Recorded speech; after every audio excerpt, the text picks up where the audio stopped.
5절에서 11절 말씀을 같이 읽겠습니다. 다윗 왕이 바후림에 이르매 거기서 사울의 친족 한 사람이 나오니 게라의 아들이요 이름은 시므이라. 그가 나오면서 계속하여 저주하고 또 다윗과 다윗 왕의 모든 신하들을 향하여 돌을 던지니 그때 모든 백성과 용사들은 다 왕의 좌우에 있었더라. 시므이가 저주하는 가운데 이와 같이 말하니라. 피를 흘린 자여 사악한 자여 가거라 가거라.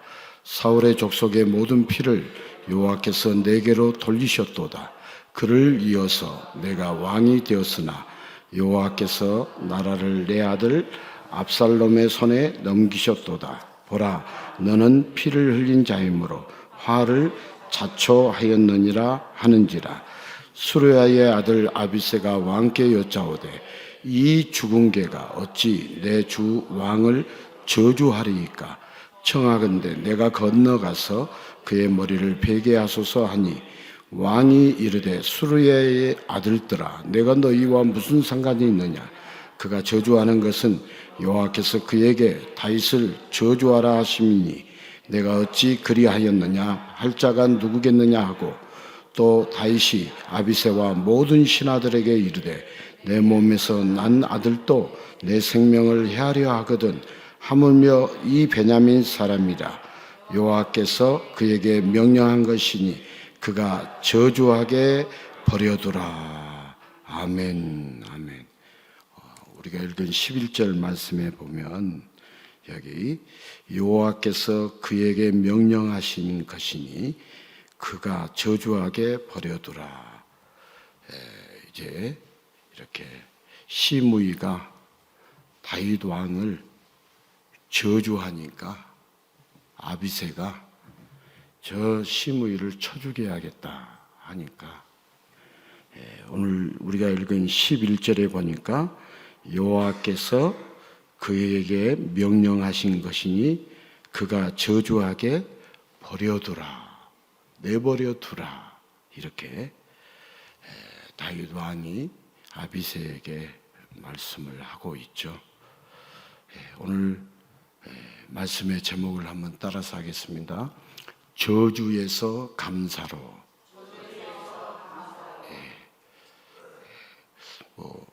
말씀이 뻔하잖아요. 우리가 저주하는 인생이 아니라 감사하는 인생이 되어야겠죠. 혹여 저주를 받는다 할지라도 하나님께서 하신 것을 내버려 두라. 하나님이 해결하시면 저주도 감사로 바꿔줄 수 있다는 말씀이죠.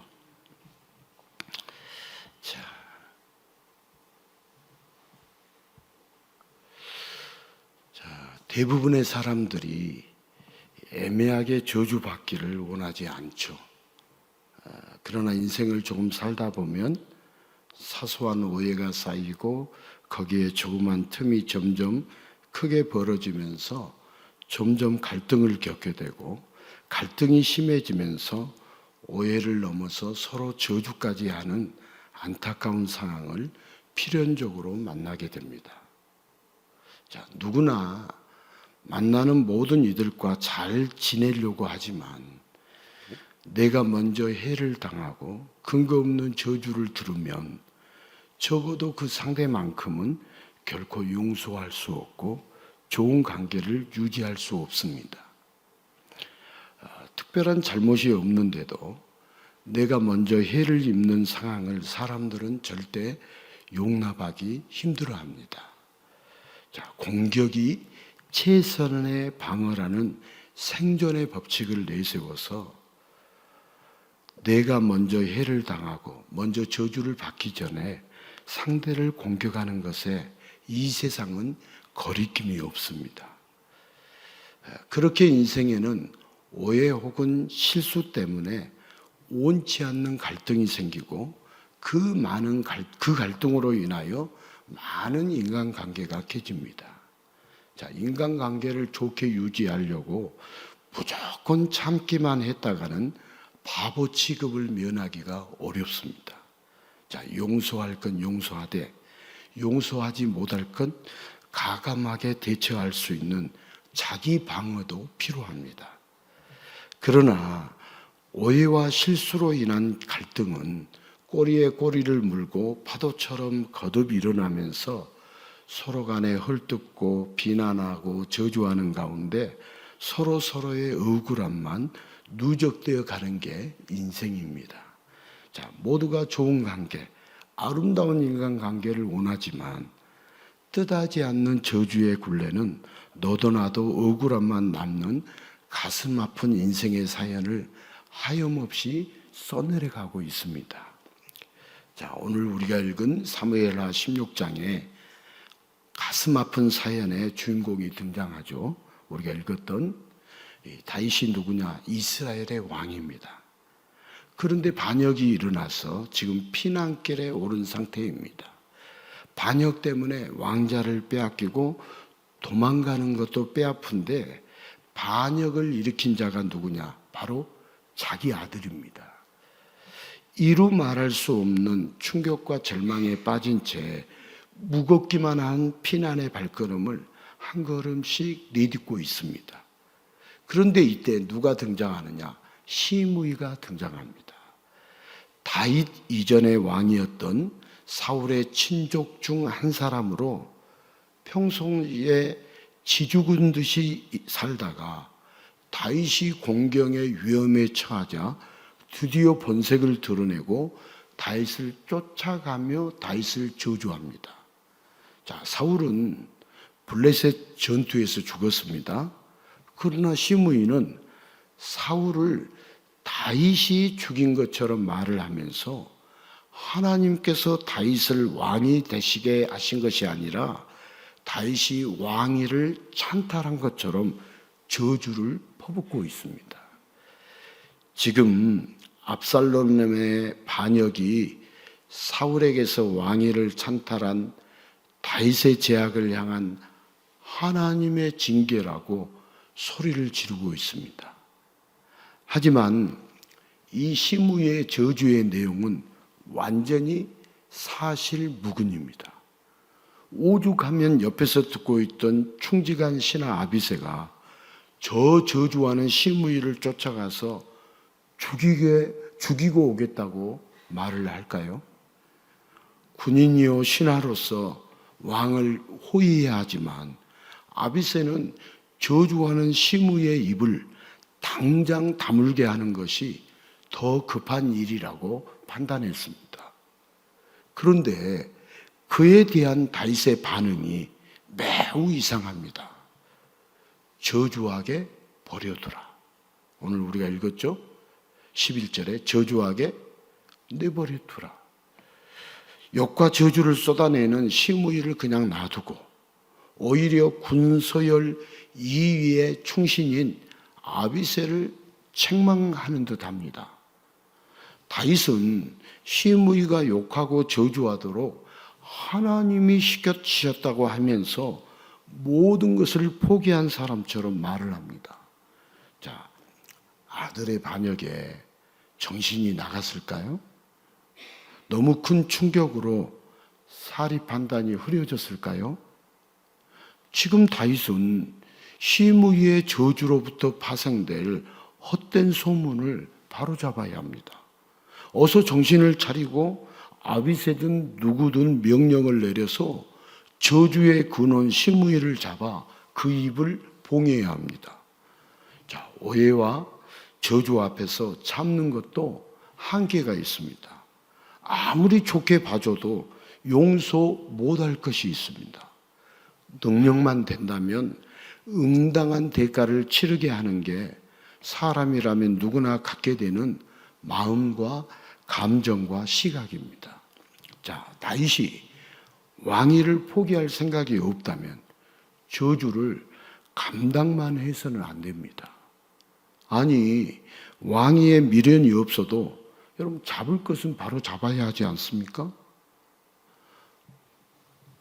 자, 우리 하나님은 선한 분이셔서 천지 창조를 하실 때도 하나하나 보시기에 좋게 아름답게 창조하셨고 인간의 창조 역시 선한 누구의 형상대로 창조하셨죠? 하나님의 형상대로 심히 좋게 창조하셨습니다. 그래서 하나님은 아들처럼 인간의 어떤 실수도 덮어주시고 모든 일을 이해해 주셨기 때문에 인간에게는 오해가 쌓일 틈이 없었습니다. 에덴의 첫 인간에게 가장 필요 없는 것이 오해와 저주였습니다. 하지만 인간은 점점 자기 중심의 시각으로 세상을 보기 시작합니다. 자, 누구 중심이라고요? 자기 중심, 인간 중심. 하나님 중심이 아니라 세상을 이렇게 볼 때 누구 중심? 자기 중심, 인간 중심으로 세상을 보기 시작합니다. 자, 하나님의 말씀 속에서 이해 안 되는 것들이 생기고 조금씩 의구심이 스며듭니다. 앞뒤가 맞지 않는 것 같은 하나님의 말씀에 오해가 먼지 쌓이듯 보이지 않게 쌓입니다. 그리고 마침내 인간은 하나님의 말씀을 어기고 선악과에 손을 대면서 타락했습니다. 타락의 결과는 바로 나타났죠. 아담은 하와에게, 하와는 뱀에게 책임을 전가하면서 핑계를 댑니다. 자신을 방어한답시고 상대방을 저주하고 하나님께도 책임을 떠넘기면서 억울함만 토로합니다.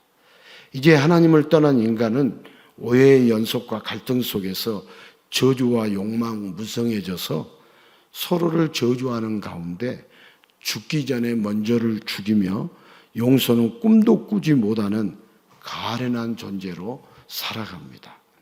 자, 오늘 본문 속에서도 가련한 인물들이 등장을 하죠. 자, 목이 쉬도록 저주를 퍼붓고 있는 시므이와 아들이 일으킨 반역으로 충격과 비통함에 빠져서 그 저주를 듣고만 있는 다윗. 그런데 다윗은 왜 시므이의 저주에 대해서 저주하게 버려두라고 하는가요? 정말 심한 충격에 다윗이 미치기라도 한 걸까요? 여러분, 다윗 미쳤어요? 미치지 않았어요? 미치지 않았습니다. 미쳐버릴 것 같은 상황이지만 하나님은 다윗의 마음을 단단히 붙잡고 계십니다. 하나님은 다윗에게 압살롬을 피해서 급히 요단강 건너편으로 피하도록 인도하십니다. 반면 시므이에게는 다윗을 욕하도록 역사하지 않으셨습니다.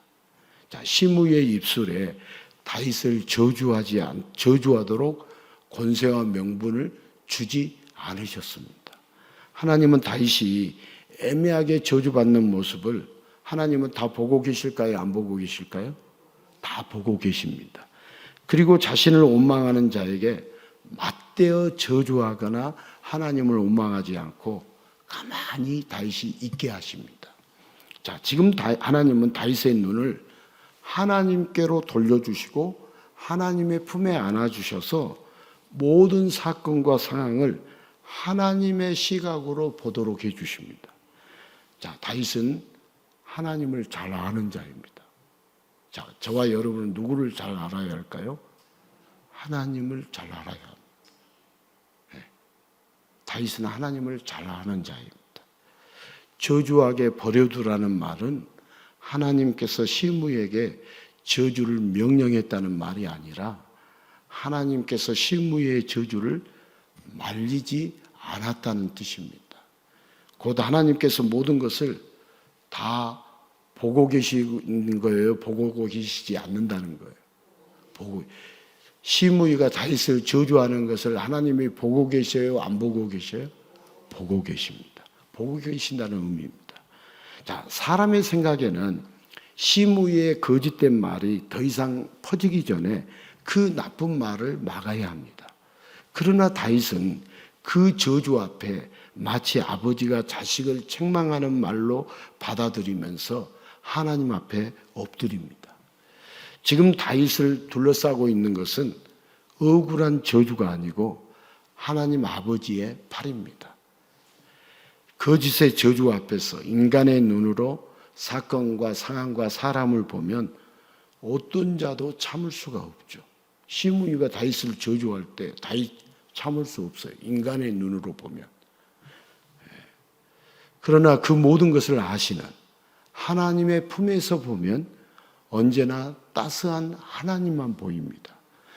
다윗은 저주하는 시므이가 매우 작아 보입니다. 저주하는 시므이가 오히려 불쌍해 보입니다.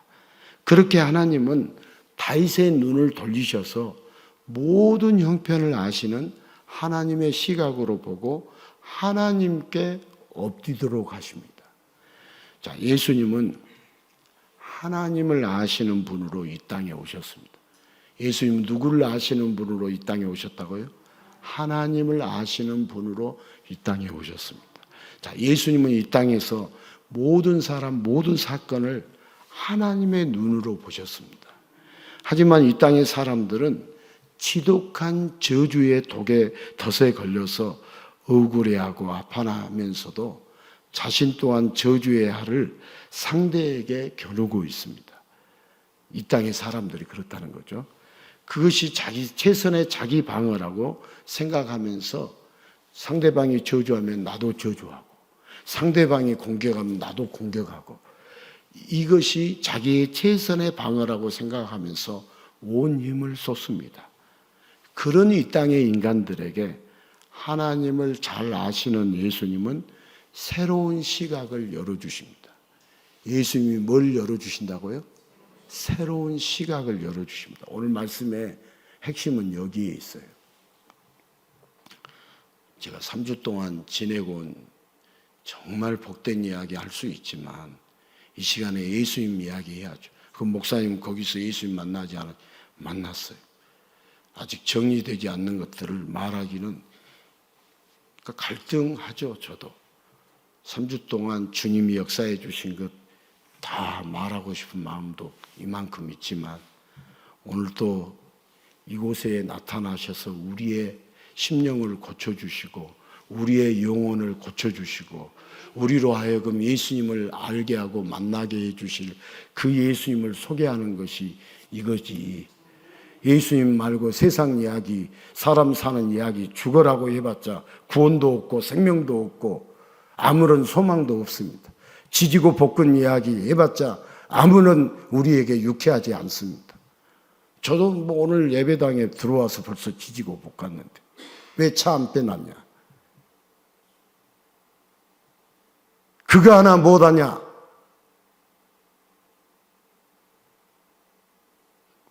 키가 배터리가 다 됐다.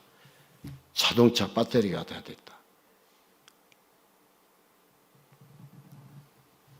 이 시간에는 그런 이야기 하는 게 아니라 우리 예수님 이야기 하는 것이 중요합니다. 자, 예수님이 왜 이 땅에 오셨느냐? 하나님을 잘 아시는 예수님은 새로운 시각을 열어주시기 위해서 예수님이 이 땅에 오셨어요. 자, 성경 말씀을 보겠어요. 마태복음 11장 27절에서 28절 같이 읽겠습니다.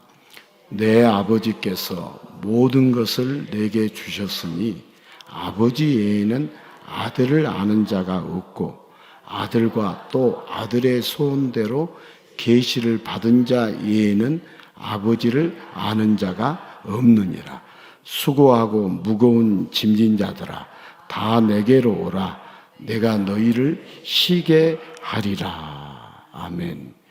여기 27절에 보면 하나님 아버지 외에는 예수님을 아는 자가 없고 또 아들 곧 예수님과 아들의 소원대로 계시를 받은 자 외에는 아버지를 아는 자가 없어요.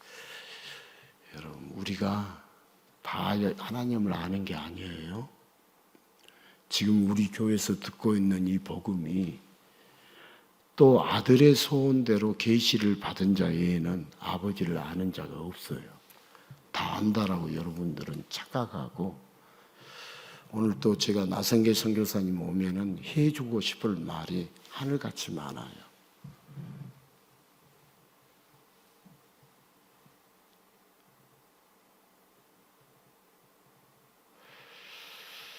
아들의 소원대로 계시를 받은 자에는 아버지를 아는 자가 없어요. 모든 인간은 누구를 잊어버렸냐면 하나님을 잊어버렸어요. 자, 우리가 부모를 잊어버린 것처럼. 여러분, 어버이날 돼 보니까 자녀들이 부모를 기억하지 못하면 좋아요, 섭섭해요. 빨리 대답하십시오. 우리 하나님 아버지는 어떨까 생각해 보십시오. 모든 인간은 하나님을 잊어버렸습니다. 하나님이 어떤 분인지, 무엇을 행하시는지, 어떤 마음을 품고 계시는지, 인간들은 그것을 잘 몰라서 언제나 억울하다고 하며 하늘이든 이웃이든 저주의 화살을 장전합니다. 예수님은 어떤 분이시냐? 하나님의 마음을 알려주시고 하나님의 역사를 알려주시면서 오해와 저주로 얼룩진 이 땅의 불쌍한 인생들을 예수님의 팔로 안아주십니다. 자, 하나님을 깊이 아는 예수님의 품에서 저주의 시선, 온수의 시각이 아니라 새로운 시각을 갖도록 다 내게로 오라고 자상하게 말씀하십니다. 우리 마태복음 11장 27절, 28절 굉장히 깊은 말씀이죠. 우리는 말씀을 모르니까 내 마음대로 살려고 하고 내 고집대로 살려고 하고 내 생각대로 살려고 하고 내 감정대로 살려고 하고 내 뜻대로 살려고 하고 내 욕심대로 살려고 하는데, 우리가 내 욕심대로, 내 감정대로, 내 마음대로, 내 생각대로, 내 뜻대로 살 수 있는 인생이 있으면 나와봤어요. 그런 인생 한 명도 없어요. 없어요. 우리가 무식하고 무지하니까 자기 뜻대로, 자기 고집대로, 자기 생각대로, 자기 감정대로, 자기 마음대로 살려고, 자기 욕심대로 살려고 하는 거지. 자기 욕심, 자기 감정, 자기 생각, 자기 뜻 다 틀린 거예요. 제가 세계관 교육 가서 뭘 배우러 갔냐? 인간의 뜻이 옳으냐, 하나님의 뜻이 옳으냐, 이거 배우러 갔어요. 제 얼굴이 화해요, 껌해요? 예? 광야에서, 사막에서, 전 세계에서 두 번째 큰 모압이 사막에서 절반을 있었으니까 까맣죠. 물론 모자 뒤집어 쓰고 얼굴에다 뭐 다 하면은 그렇지 않겠죠. 어쩌겠어요. 제가 태어난 성품이 그런데 모자 쓰는 거 싫고 선글라스 쓰는 거 싫고 얼굴에 뭐 바르는 거 싫어서, 그래도 안 바른 것도 아니에요. 발랐는데도 그래요. 예수님의 시각이 뭔가, 예수님의 뜻이 뭔가, 이것 때문에 3주 동안 교육받고 왔어요. 저는 놀러 갔다는 생각 1도 해본 적 없습니다. 1도. 44명 중에 많은 이들은 그 생각을 했을 수 있겠죠. 내가 선하고 의롭다 이야기하려고 하는 거 아닙니다. 제 정신을 이야기합니다. 주님의 뜻이 무엇인가? 그거 알고 싶어서. 그 이야기 하려면 끝이 없어요. 우리 성도들도 다 같이 거기 다녀오셨으니까 알지만, 아침에 일어나서 저녁 잠자기 전까지 교육하고 버스에서 쉬지 않고 교육받고 쉬지 않고 교육받다가 왔어요.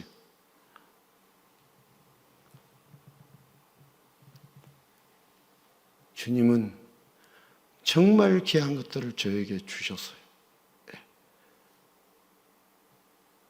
자, 우리는 예수님이 저주의 시선, 온수의 시각이 아니라 새로운 시각을 갖도록 다 내게로 오라고 자상하게 말씀을 하셔요. 우리는 수고하고 무거운 짐만 갖고 오라, 이 말씀 아니에요. 27절 잘 보세요. 새로운 시각, 인간의 시각이 아닌 하나님의 시각을 가지려고 한다면 다 내게로 오라. 예수님이 지금 그렇게 말씀하고 계세요. 마태복음 11장 27절 28절 말씀. 자, 우리 인간의 시각으로 계속해서 살아가려고 하면 예수님 품으로 나오지 않는 거예요. 인간들이 예수님 품으로 가져온 모든 저주를 예수님이 다 받으시고 십자가 위에서 저주로 가득한 인간의 시각을 가득히 흘러넘치는 사랑으로 모두 덮어주십니다.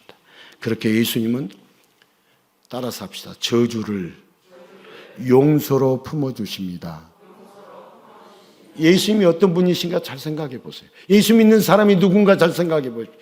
예수님이 저주를 용서로 품어주십니다. 저주를 용서로 품어주십니다. 자, 예수님이 누구냐? 하나님의 본체십니다. 하나님과 동등하신 분으로 하나님을 잘 아시고 모든 인생을 다 아실까요? 모르실까요? 저의 언제 죽어야 할지를 알까요? 모를까요? 예수님은 아셔요. 예수님은 다 아시기 때문에 오해가 없습니다. 우리가 몰라서 오해하죠. 나중에 보면 오해했던 것이 몰라서 잘 몰라가지고 오해했던 것이 많아요. 적어요. 많아요. 예수님은 다 아시기 때문에 오해가 없습니다. 그러므로 예수님은 모두를 품을 수 있습니다. 인간의 시각에서는 용서할 수 없는 것이 있고 품어서는 안 될 것이 있습니다. 인간의 시각에서는. 앞으로 일과 사건이 어떻게 진행될지도 모르고 하나님이 있든 없든 언제나 자신은 억울하다라고 생각하기 때문에 이에는 이, 눈에는 눈으로, 저주에는 저주로 인간은 맞대응하려고 합니다. 그러나 사건의 모든 사연도 그 마음의 모든 감정도 다 아시는 예수님은 오해하지 않고 저주하지 않고 다 품어주시면서 다 용서해 주십니다. 자, 사람이 하는 그냥 말뿐인 용서가 아니라 용서의 주체자가 되시는 전능하신 세상의 주관자 예수님께서 편협한 시간에 갇힌 저주의 사슬을 끊고 용서의 길로 인도하십니다. 자, 맞대어 저주하는 피비린내 나는 삶의 현장에서 더 중요한 것을 보는 하나님의 시각, 예수님의 시각을 가지도록 용서의 품에 안아주십니다. 오직 예수님만이 새로운 시각으로 보도록 그 넓은 품에 품어주십니다. 자, 예수님은 편협한 시각 속에서 저주의 사슬에 얽매인 이 땅의 사람들에게 하나님의 시각으로 용서의 지평을 열어주시려고 친히 찾아오셨습니다. 그러나 인간들은 예수님을 향하여 대꾸도 하지 않았습니다. 어떤 때는 예수님을 미친 자 취급을 하기도 하고 또 어떤 때는 귀신 들렸다고 욕하기도 하고 급기야 예수님을 반역과 신성, 모독의 제조로 저주하면서 죽이려고 했습니다. 자, 마가복음 15장 3절에서 5절의 내용 한번 같이 읽어봅니다. 대제사장들이 여러 가지로 고발하는지라.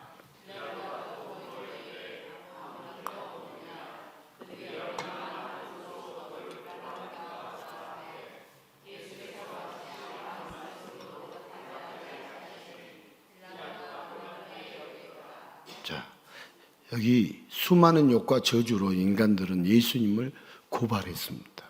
그런데 예수님은 오해 해명도 하지 않으셨고 억울한 처사에 맞대응도 없고 똑같이 저주도 하지 않으셨습니다. 그저 다 품으셔서 저주의 길을 걷는 인류를 용서의 길 위로 걷도록 해주시기 위해서 예수님은 묵묵부답이셨습니다. 하지만 미련한 인간들은 예수님의 용서를 모른 채 저주받을 만하고 욕먹을 만하니까 침묵만 하는 거 아니냐고 저주의 강도를 높였습니다. 편협한 시각에 묶여있는 가련한 인간들은 지금도 하늘을 향해서 그리고 예수님을 향해서 원망과 저주만 쏟아내고 있습니다. 자, 우리 예수님을 알아갈수록 깊이 만날수록 원망이나 불평이나 불만이나 저주가 사라지겠어요? 많아지겠어요? 예수님을 깊이 만날수록 사라지겠죠? 그런데 우리 입술의 열매가 어떤 열매를 맺고 있는가 한번 보십시오. 우리가 체크를 안 해서 그렇지 제 자신도 체크해 보면 제 입술의 열매가 원망, 불평, 불만, 띠띠발 다 그게 뭐냐? 예수님을 몰라서 하는 거예요. 예수님 몰라서. 예수님을 깊이 만나고 예수님을 알게 되면 저주의 말을 하겠어요? 감사의 말을 하겠어요? 원망의 말을 하겠어요? 감사의 말을 하겠어요? 왜 부모님이 나를 낳아주셨냐고 이렇게 원망의 말을 하겠어요? 저를 낳아주셔서 감사합니다 이렇게 말하겠어요? 저를 낳아주셔서 감사합니다 이렇게 말하죠.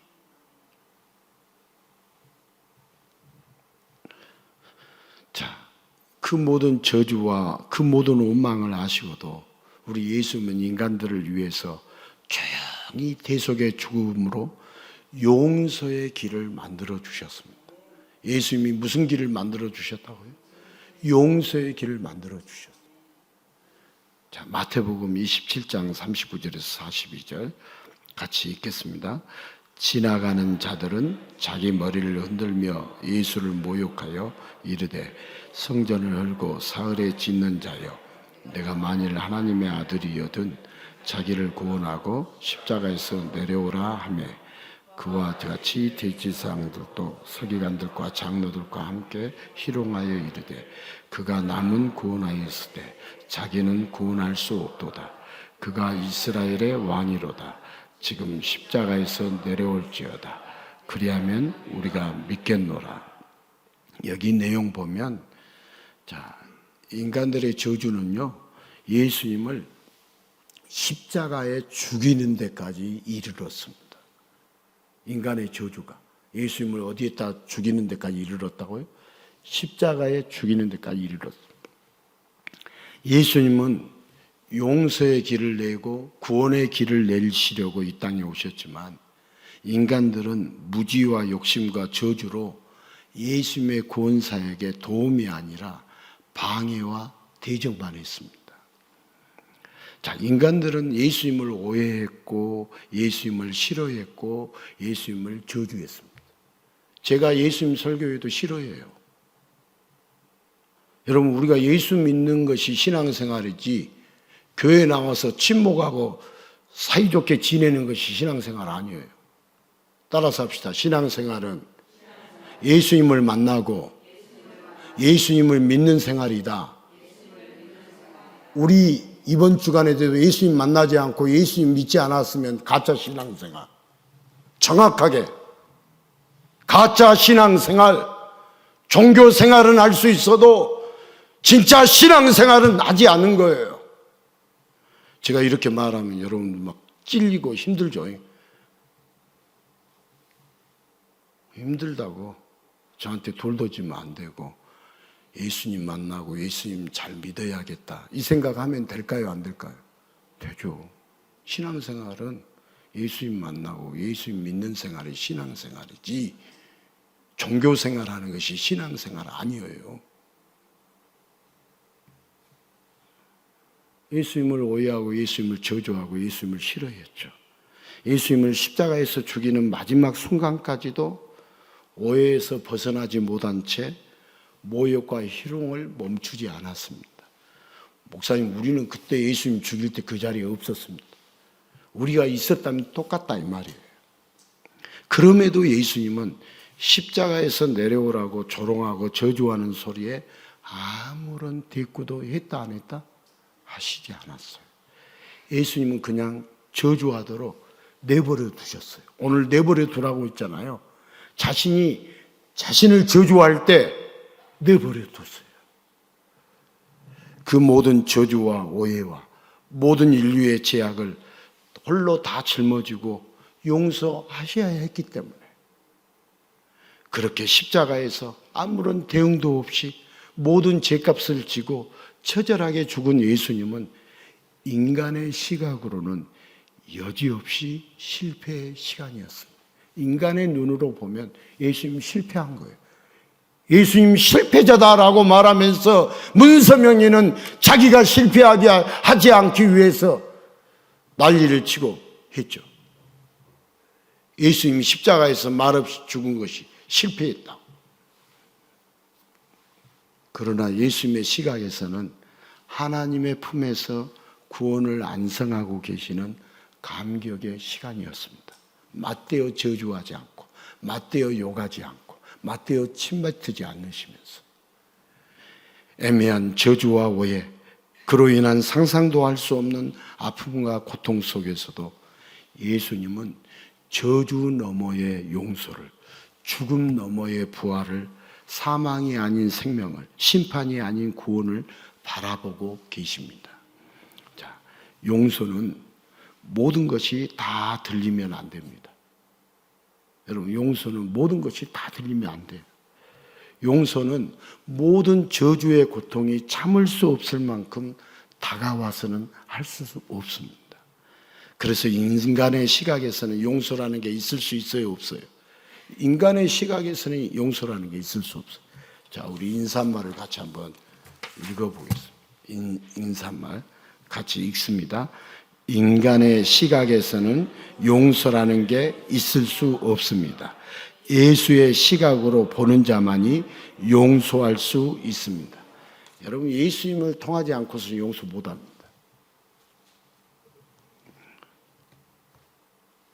가정의 달, 부부 용서 못하겠다. 여러분, 가까이 사니까 장점도 보이고 단점도 보이고 허물이 있게 보이고 또 상처도 주고 상처도 받는 것이지, 멀리 사는 사람이 남의 남편이 상처 줘요? 남의 아내가 상처 줘요? 저 남편은 저렇게 좋은데 저 아내는 저렇게 좋은데 살아봐.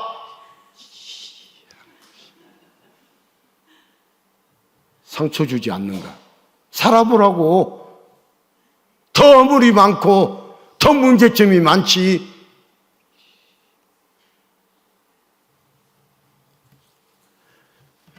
여러분, 인간으로서는 용서 못합니다. 절대 사람 용서 못합니다.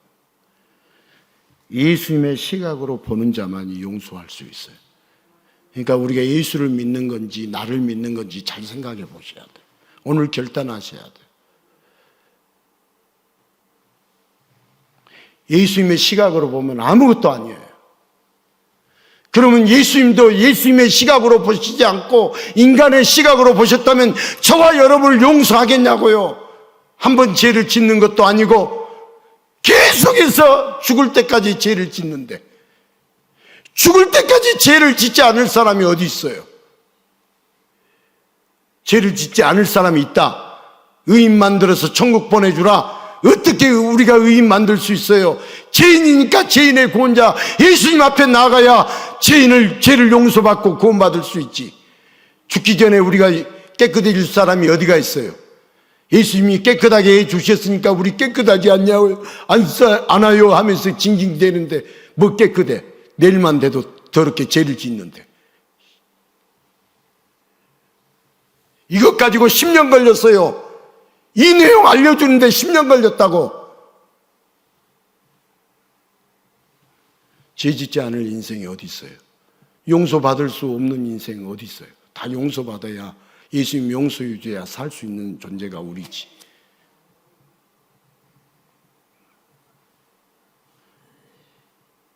인간의 시각에서는 용서라는 게 있을 수 없습니다. 계속 귀에 저주가 들리고 계속 저주의 고통이 아프게 하기 때문에 인간은 용서하고 싶어도 용서의 길로 돌아설 수 없습니다. 그러나 우리가 예수님의 품에 안기면 저주의 소리가 더 이상 들리지 않고 저주의 고통이 더 이상 아프지 않습니다. 예수님이 다 막아주시고 예수님의 모든 고통을 대신 치르시기 때문입니다. 여러분, 예수님의 품에서 예수님과 함께 예수님의 시각으로 볼 때 용서가 시작됩니다. 예수님의 눈으로 볼 때 용서가 시작됩니다. 그래서 용서는 인간의 영역이 아닌 예수님의 영역입니다. 따라서 합시다. 용서는 예수님의 영역입니다. 그러니까 예수님을 만나서 예수님 품에 안긴 자, 예수님의 시각으로 보는 자만이 용서할 수 있어요. 여러분, 예수님의 안경으로 보아야 용서가 돼요. 예수님의 시각, 예수님의 마음, 예수님의 품에 안길 때, 예수님을 만나면 용서가 저절로 돼요. 내가 용서하는 게 아니에요. 내가 어떻게 용서해요? 나에게 상처를 주고 나에게 고통을 주고 나에게 피눈물 나는 인생을 살게 했는데 내가 어떻게 용서할 수 있어요? 내가 용서의 주체가 어떻게 될 수 있어요? 나는 용서할 수 없어요. 그러나 주님이 나를 통해서 용서하게 해주신 거예요. 주님의 마음을 품게 하고 주님의 품에 안기면 용서가 되는 거예요. 그러나 사람을 만나는 자, 인간의 시각으로 보는 자는 오로지 저주의 저주로 대응할 수밖에 없습니다.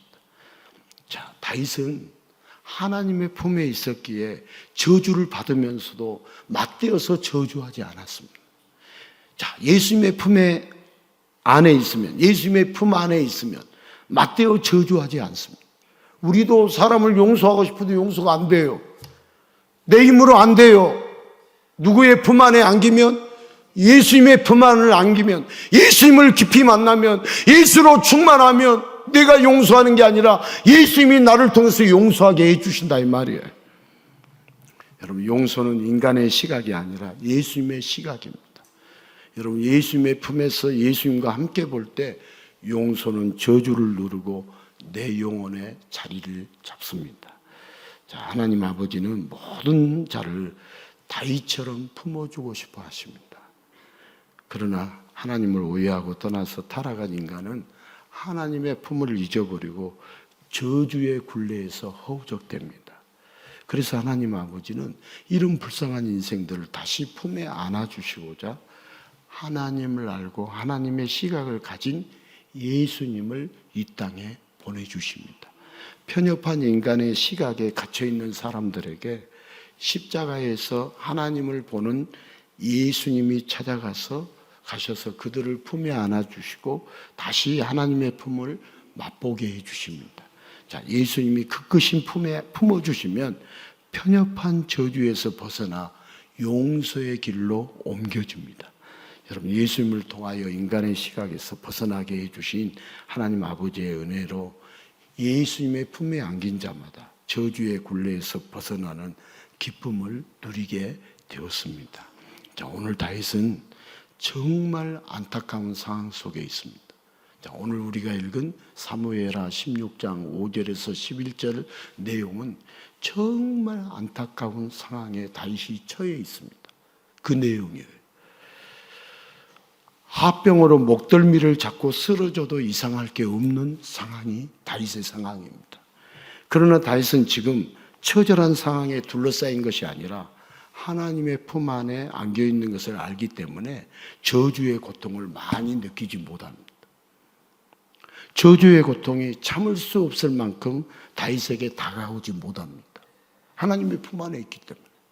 하나님은 시므이의 모든 저주가 다윗의 영혼과 마음을 짓누르지 못하도록 포근하게 품어주십니다. 시므이의 거짓은 더 이상 퍼지지 않습니다. 하나님이 막으시면 발 없는 말이 천리를 가는 것이 아니라 단 1mm도 벗어나지 못합니다. 하나님 막으시면. 지금 다윗은 피난길에 올라와 있습니다. 하지만 하나님을 보고 하나님의 품에 있기에 다윗에게는 피난길이 아니라 마치 소풍을 나온 산책길과 같습니다. 누군가가 아무리 저주를 해도 즐거운 산책을 누릴 수 있는 것, 이것이 하나님의 품에 안겨 하나님의 시각을 가진 자의 놀라운 특권입니다. 산책길, 산보. 이번에 샌디에고에서 손흥민 선수들이, 축구 선수들이 샌디에고 항구 주변을 이렇게 산책하더라고요. 그래서 만났겠어요? 안 만났겠어요? 만났지.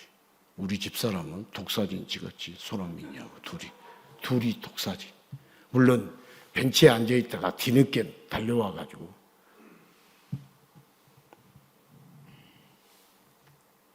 샌디에고에 그날 시합이 있어가지고 무슨 팀이에요? 손흥민 팀이? LAFC죠. 산책하다가 제가 이제 이렇게 항구를 이렇게 쳐다보고 있다가 그 유람선이 왔다 갔다 하는 것을 이렇게 카메라에 담고 이렇게 있었는데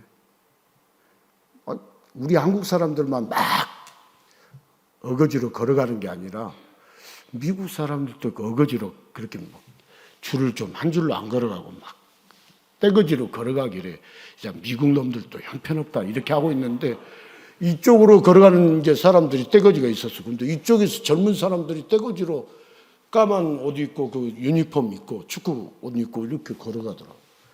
가운데 보니까 손흥민이가 서 있더라. 사진 찍었지. 예수님을 만나면 그렇게 좋아해야지. 아멘.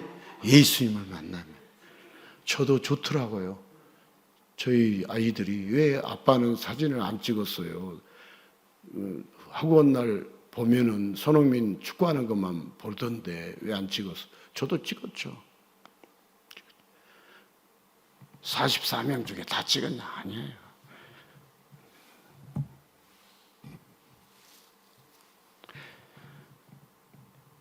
자, 다윗은 시므의 저주를 저주로 듣지 않고요, 하나님께 나아가는 촉매제로 사용을 합니다.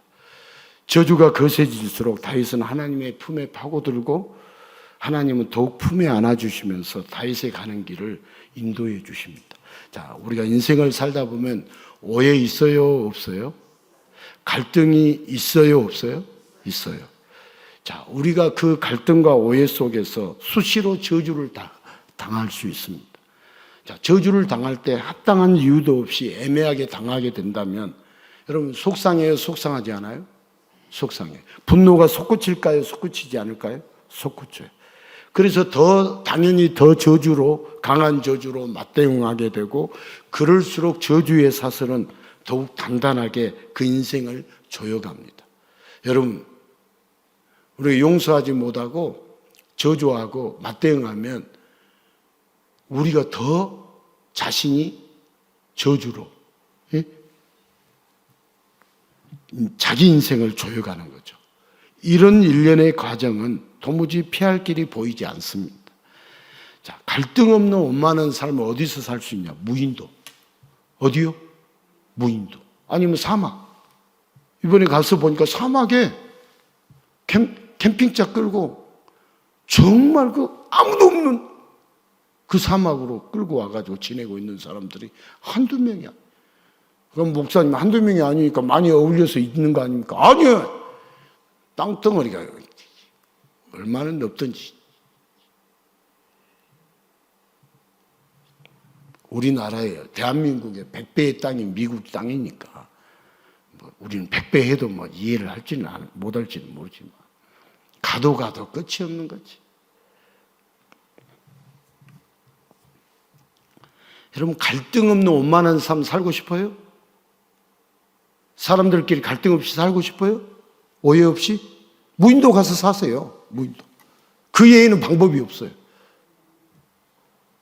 저 바다 한가운데 가서 혼자 살든지, 사막 한가운데 가서, 사막 한가운데도 사람들이 우리가 찾아갔으니까 소용없지만. 하지만 누구든지요, 예수님의 품에 안기면 전혀 새로운 시각이 열립니다. 여러분, 우리 예수님 앞에 나오고 예수님의 품에 안겨야겠어요? 안 안겨야겠어요? 안겨. 그래서 새로운 시각이 열려야 돼요. 새로운 시선이. 여러분, 저주가 들리지 않고요, 저주의 고통이 안마 수준이라면 더 이상 저주의 저주로 맞대응할 필요가 없어요. 여러분, 차가 막 떨면 안마지 그게 뭐예요? 예? 물리치료지.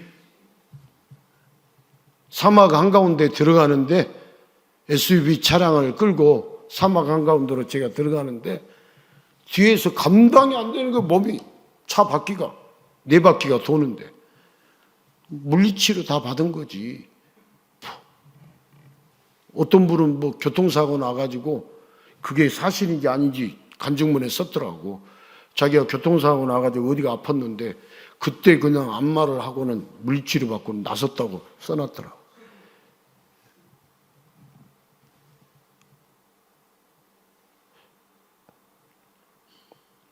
여러분, 주님의 품에 안아주시면 저주가 들리지 않고 저주의 고통이 안마 수준이라면 더 이상 저주의 저주로 맞대응할 필요가 없어지는 거죠. 자, 예수님이 우리를 품에 안아주시면 다윗처럼 세상을 새롭게 보면서 예수님과 함께 용서의 길을 걸을 수 있습니다. 자, 운명 같아 보이는 저주의 굴레를 예수님이 끊어주십니다. 사람이 끊을 수 없어요. 예수님만이 끊어주십니다. 여러분, 우리의 영혼은, 영의 질병을 예수님만이 끊어주시고 고쳐주시고 살려주시는 분이지, 이 세상에 어떤 방법으로도 우리의 영혼을, 병든 영혼을 고칠 수 없어요.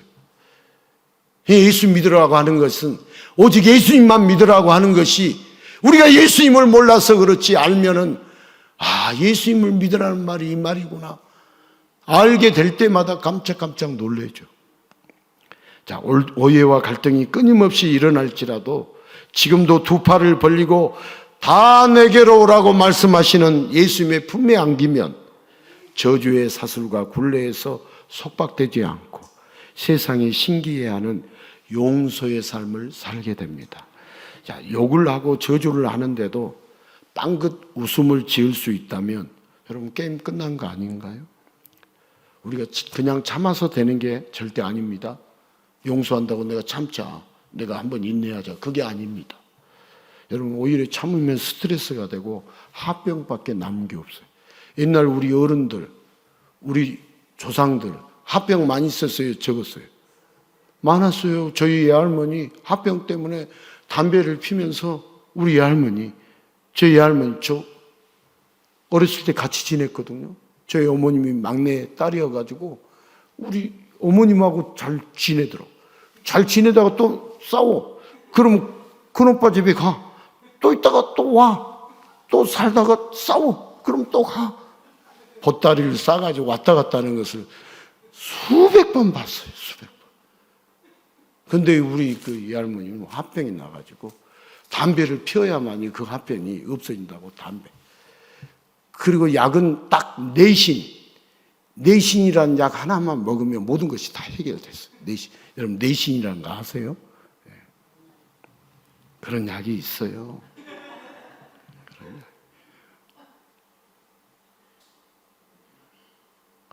여러분, 우리가 참는다고 용서하고 참는다고 되는 게 아니고, 참으면 화병밖에 남는 게 없지만 오직 예수님이, 우리가 예수님의 품에 딱 안겨서 예수님이 품에 품어주실 때 그 저주의 소리도 들리지 않게 해주시고 아프지도 않게 하셔서 예수님과 함께 용서의 길을 가게 하십니다.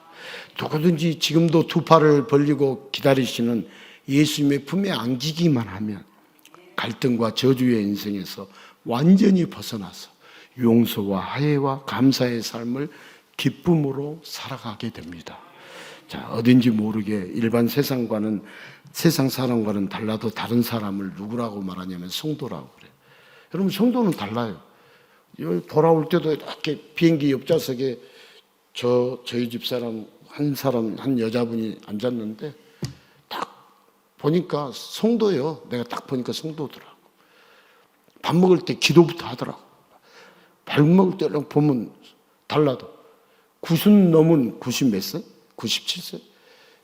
자기 친정 어머니 1년에 한 번씩 요양병원에 계시는데 효도하러 오더라고. LA에 사는데. 저는 우리 집사람 이야기해가지고 하는 이야기지만. 달라. 성도는 달라도 뭔가가 좀 달라요. 어디서 봐도. 저 사람 예수 믿는구나. 딱 금방 보면 알아요. 그런데 성도라고 할지라도 때로는 예수님의 시각보다도 인간의 시각에 앞설 때가 많습니다. 앞설 때가 있습니다. 소위 여러분, 우갈 때가, 사람들, 우리 성도라 할지라도 우갈 때가 있어요, 없어요? 있어요. 우갈 때가 있어가지고 거침없이 저주의 말이 나오고 주체할 수 없는 분노가 솟구치기도 합니다. 여러분, 성도라고 해서 오해나 갈등이 비껴가지 않아요? 성도도 다 오해하고 갈등해요. 그러나 성도는 우가고 폭발했다가도 여전히 두 팔을 벌리고 계신 예수님을 보는 사람이 성도예요. 예수님은 언제나 성도를 꼭 품어주기를 원하십니다. 눈을 맞춰주시면서 세상을 보지 않고 신랑 되신 예수님의 얼굴을 보게 하십니다. 좋든 싫든 누군가로부터 저주의 말을 듣게 될 때 성도는 다윗처럼 예수님의 품에 안겨가지고 예수님을 바라보면서 자기 아픔과 고통과 억울함을 모든 것을 아시는 예수님께 토설을 해야 합니다. 여러분, 우리 억울하면 맞대응 하지 말고 누구에게 토설하라? 예수님. 예수님, 나 억울합니다. 예수님, 나 속상합니다. 예수님, 나 아프고 괴롭습니다. 예수님께 토설해야 합니다. 여러분, 예수님의 품 안에는 저주가 없습니다. 여러분, 예수님의 품 안에는 거짓이 없습니다. 예수님의 품 안에는 해할 자가 아무도 없습니다. 이런 예수님의 품 안에서 성도는 세상 사람들과 완전히 다른 사람이 됩니다.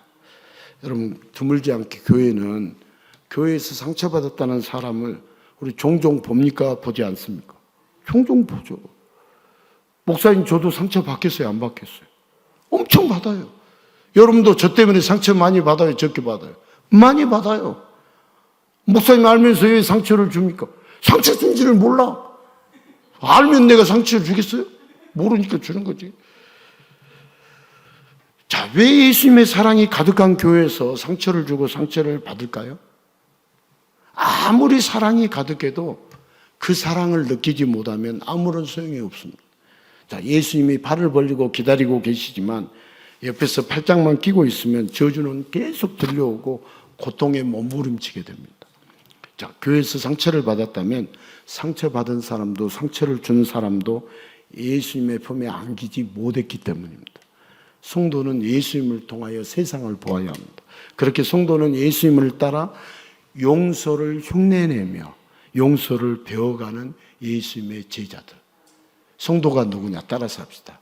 성도는 예수님을 따라 용서를 흉내내며 용서를 배워가는 예수님의 제자들입니다.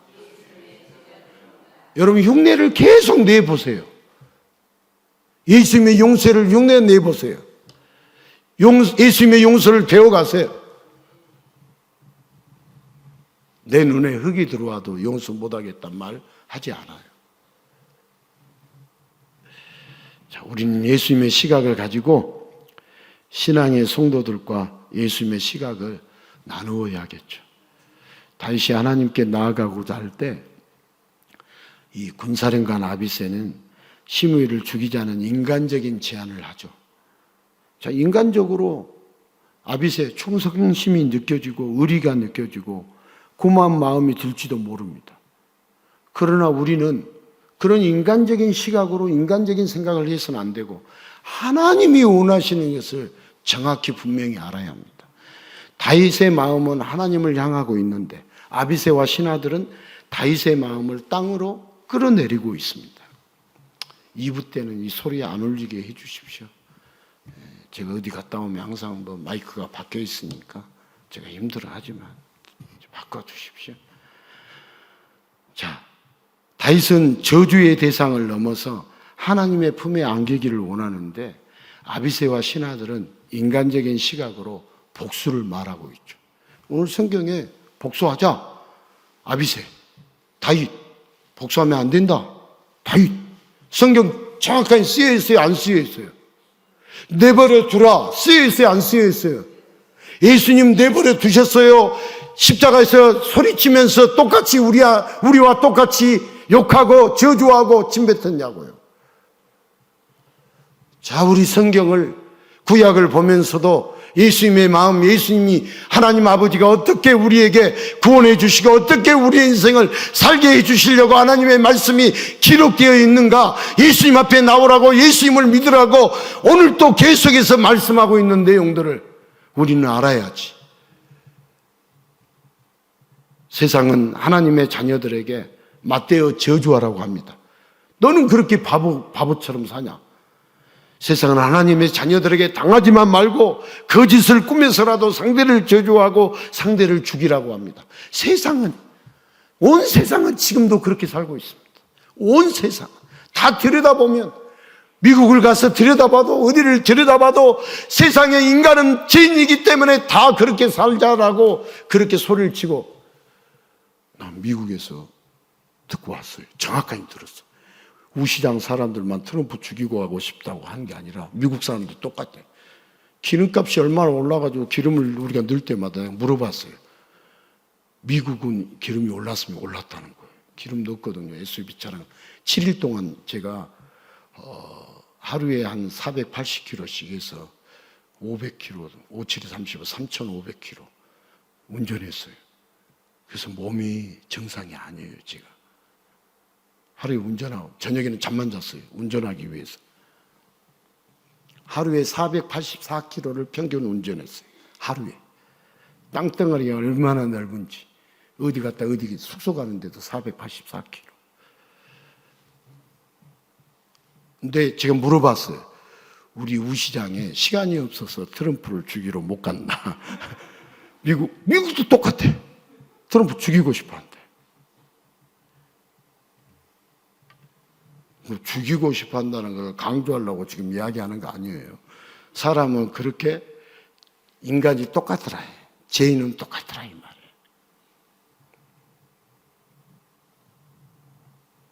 이제 끝내야 하는데.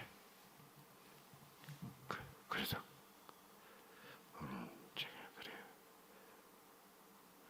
저보고 5분만 설교하라고 세계관 교육 받는 목사님인지 사모님인지 누군가가 이야기하더라고. 미국 갔다 와서 딱 5분 짧게 하면 얼마나 성도들이 짧게 하면 좋아하지 않겠냐고. 5분이 아니라 50분. 자, 이렇게 이탈을 안 해야 하는데.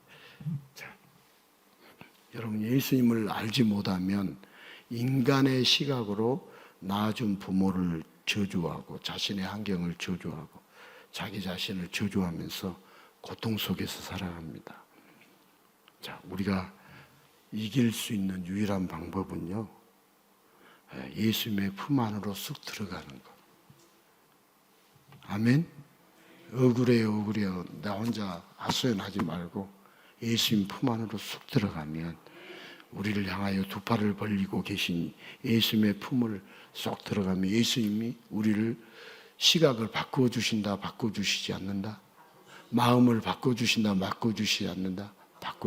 내가 하려고 하면 안 돼요. 주님이 나를 통해서 하게 하시는 거지. 그게 주님을 믿고 사는 거예요. 예수 믿는 것은 내가 노력하고 내가 애쓰고 내가 힘써서 잘 살려고 하는 거 아니에요. 그게 지금 모든 인간이 지금까지 살아온 내용이에요.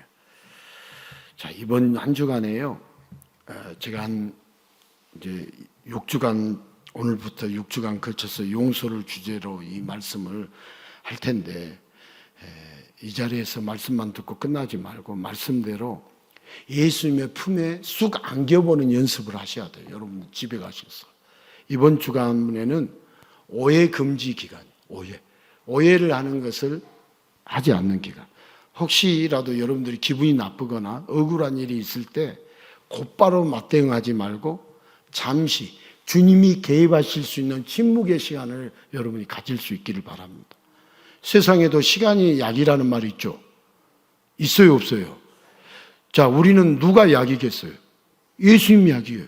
예수님이 유일한 해결이에요. 무조건 여러분 침묵하라는 게 아니에요. 맞대응하지 말고 가만히 있으란 말 아니에요. 기도하면서 누가 끼어들 시간을 벌여야 한다고요? 예수님이 개입할 시간. 누가 개입할 시간? 예수님이 이 상황을, 내 마음을 개입할 시간을, 예수님 개입할 시간을 벌여야 한다는 거. 그래서 그 시간이 기도 시간이에요.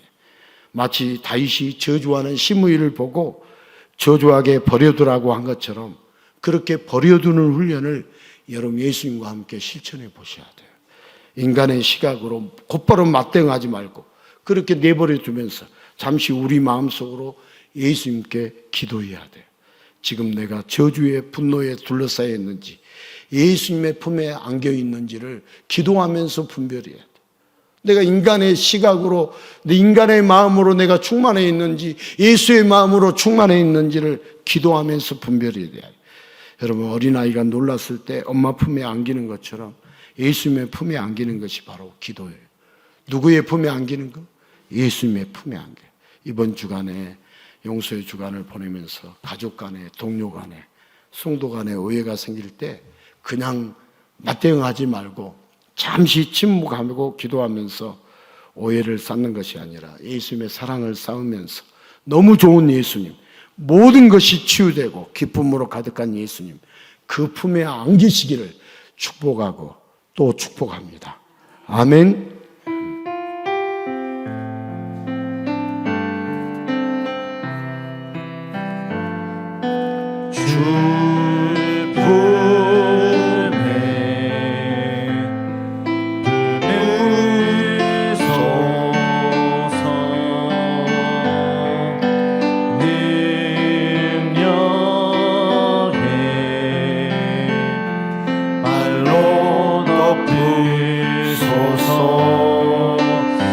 거친 파도 날 향해 와도 주와 함께 나라고 우리 폭풍 가운데 나의 영혼 잠잠하게 주를 보리라.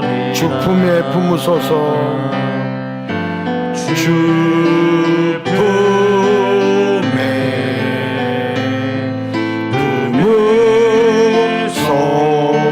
품으소서. 능력에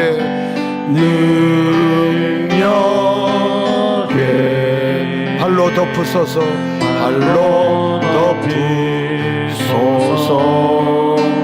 거친 파도 날 향해 와도 주와 함께 날아오르리. 폭풍 가운데 나의 영혼 잠잠하게 주를 보리라. 우리 인간의 시각으로 살 것인가, 예수님의 시각으로 살 것인가. 용서는 인간의 시각으로는 할 수 없지만 용서는 예수님의 시각으로만 할 수 있습니다.